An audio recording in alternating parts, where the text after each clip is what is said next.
Estamos de regreso en Vis a Vis con Pablo Meyer. Pablo, justamente antes del corte estábamos hablando que el meollo del asunto no es tanto en ver la secuenciación de tu genoma, sino más bien darle un seguimiento en el tiempo para ver cuáles son tus padecimientos y cómo afecta la parte genética y la parte ambiental. Pero hay otro tema. A ver, vamos a hablar un poquito de... Pensemos un poquito en el futuro. De si tú tienes todas estas mutaciones y sabes cómo jugar un poquito con el genoma, ¿no ves en un futuro que, como en el libro de Aldous Huxley, se vaya haciendo un poco personas a la medida y sin ciertas mutaciones genéticas? Y ahora sí, como hablábamos, eso sí puede separar a los ricos y a los pobres, quienes no pueden acceder a este tipo de personas en menú. ¿Cómo ves esto pasando? Yo creo que, a ver, hoy por hoy, intentar acceder a una persona, digamos, como dices, un menú en donde escoges los rasgos, etcétera, es realmente no entender para nada cómo funciona la biología, porque en la biología justamente todo está ligado, ¿no? El subtítulo de mi libro, que es Genómica, hubiera podido ser la red social del gen, porque de alguna manera lo que quieres entender es cómo todos estos rasgos y todos estos genes de alguna manera evolutivamente van juntos y están entrelazados. Entonces, no es tan fácil, si quieres, escoger como en un menú justamente la entrada, el postre y el plato principal, ¿no? De alguna manera el menú está hecho.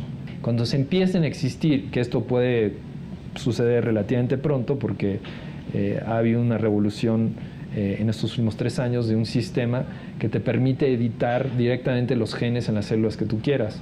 Todavía no ha sido usado en humanos, pero es un sistema bacterial en defensa de virus que cuando detecta un DNA externo lo corta. Bueno, ese sistema lo puedes de alguna manera invertir para usar y poder editar genes en tu genoma. Si tienes, por ejemplo, una enfermedad genética que estás transmitiendo, ¿no la puedes silenciar para la próxima generación? Podrías. Pero bueno, antes de eso, ahorita hay algo que es, si quieres, más fácil, que es hacer una selección in vitro, etcétera, ¿no? O sea, lo de poder seleccionar a nivel embrionario es donde dices que se estaría incidiendo mucho más en... O sea, por ejemplo, estas películas un poco de ciencia ficción, que hay esta tensión en la sociedad cuando ve el tema del genoma humano, de un poquito hacer... Genéticamente se pasan habilidades, genéticamente se pasan enfermedades. ¿Por qué no pensar en un futuro que esto, quien tiene acceso a los medios, pudiera hacer esto justamente, de silenciar todas estas enfermedades genéticas dentro de lo que se pueda y ahora sí hacer una sociedad con humanos un tanto más sanos, con más habilidades y otros quienes no pueden acceder a los recursos de otra forma? Digo, como te estaba diciendo antes, yo creo que todavía no tenemos el conocimiento como para entender y para apostar que puedas cambiar ciertos genes y que no va a tener otras consecuencias. Entonces, por eso digo que antes de eso, antes de empezar a jugar con el embrión, que es como, sí, siempre lo que más se discute, lo que la iglesia prohíbe, lo que más sale en ciencia ficción, etcétera, para mí no estamos ahí, o sea, el cambio no va a ir ahí. Es un poco como tirarle mal a los patos, ¿no? Los patos están allá, pero en realidad el problema es acá.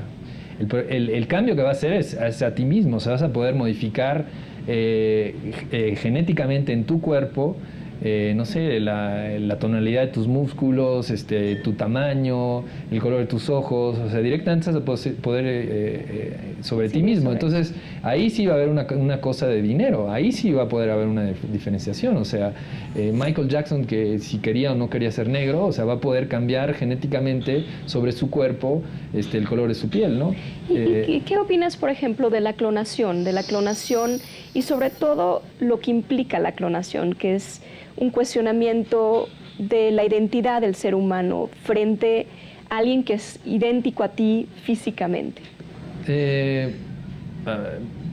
Digo, la clonación, no sé, en cierto tipo de... para cierto tipo de cosas creo que hace sentido. Por ejemplo, si tienes una vaca perfecta y quieres repetir esa vaca todo lo que quieras, ¿no? La clonación tiene problemas que se ven, por ejemplo, en cosas como el agave. La planta del agave es clonada. O sea, el agave lo que haces es, el maguey, lo tomas, lo separas en dos y lo plantas. Es la misma planta clonada. Eso es clonar. Clonar es simplemente reproducirse no sexualmente, sino repitiendo exactamente el mismo ser vivo, que sea un árbol, una planta, lo que quieras, ¿no? El problema con el clonaje, en el caso, por ejemplo, del agave, es que si llega un virus y mata a uno de ellos, mata a todos, porque todos son iguales. Entonces se pierde la diversidad genética. Y en biología se sabe que la diversidad genética es, si quieres, de alguna manera la arcilla con la que luego la evolución juega y logra todos estos cambios, toda esta diversidad, toda esta adaptabilidad, de alguna manera. Entonces, para mí, la clonación humana, para mí, no le veo por ahora una aplicación clara a eso, ¿no? Aparte de quererte, esa especie como de gran ego de quererte reproducir porque lo va a ver, o sea, por eso es este experimento. Entonces, bueno, o sea, si hay gentes con que... Dolly la oveja, sí, también había un problema de la edad de Dolly, ¿no? De que no podías prolongar la edad y que era lo mismo. Sí, eso no está, sí, es que el tamaño de los cromosomas era pequeño y que los cromosomas es una especie, se sabe que el tamaño de los telómeros en la punta de los cromosomas es una especie de reloj celular interno que te dice qué tan viejas son las células. Y Dolly al parecer tenía los telómeros muy cortos, entonces parecía que aunque temporalmente estaba muy joven, genéticamente era vieja. Bueno, eso no está muy claro. Pero sí, bueno, pero bueno, clonar, bueno, digo, existen los gemelos, ¿no? Y los gemelos... Sí, pero también hay un deseo, ciertamente... No quizá son iguales los gemelos. No, o sea, entonces yo me puedo clonar, pero el que viva no va a ser igual a mí, va a ser diferente, va a tener una diferente historia. Por eso justamente la importancia de entender, si quieres, seguimos un poco la misma pregunta filosófica que viene desde Sócrates, de cultura y naturaleza, ¿no? O sea, ¿qué tanto es cada cosa? Y no queda muy claro. Se sabe, por ejemplo, en neurociencia que hay una teoría que es casi que llaman la teoría darwinista de las neuronas, que es que cada vez que el cerebro tiene, si quieres, unas ciertas capacidades, pero lo que hace un niño al aprender no es un programa genético, es de cero, si quieres. Hay una especie de selección natural de volver a repetir, volver a hacer las cosas sin que haya un programa hecho, si quieres, es completamente externo. Entonces esa es una de las, si quieres, sería como el extremo de un programa genético, es decir, un programa en donde nada es genético y todo es celular, aprendizaje en ese momento. Oye, Pablo, vamos a hablar un poquito de ti porque se nos está acabando muy rápido el tiempo. ¿Cómo acabó un biólogo y un físico trabajando en IBM, que nosotros la percibimos como una compañía, pues, simplemente de computadoras? ¿Qué haces en tu trabajo? Sí, estoy en la parte de investigación. IBM es una muy gran empresa y tiene casi 5,000 investigadores. Es un gran instituto de investigación que hacen desde matemáticas hasta ciencias de materiales, computación, computación cuántica. Y nosotros somos un pequeño grupo que hace cosas de biología. Y la idea es que, como venimos hablando, el futuro de la biología es ser una ciencia de la información, es decir, todos estos genomas que vamos a poder secuenciar, toda esta gigantesca cantidad de información. Cada quien tiene 20,000 genes, pero esos 20,000 genes son solo una partecita de lo que sería un genoma, ¿no?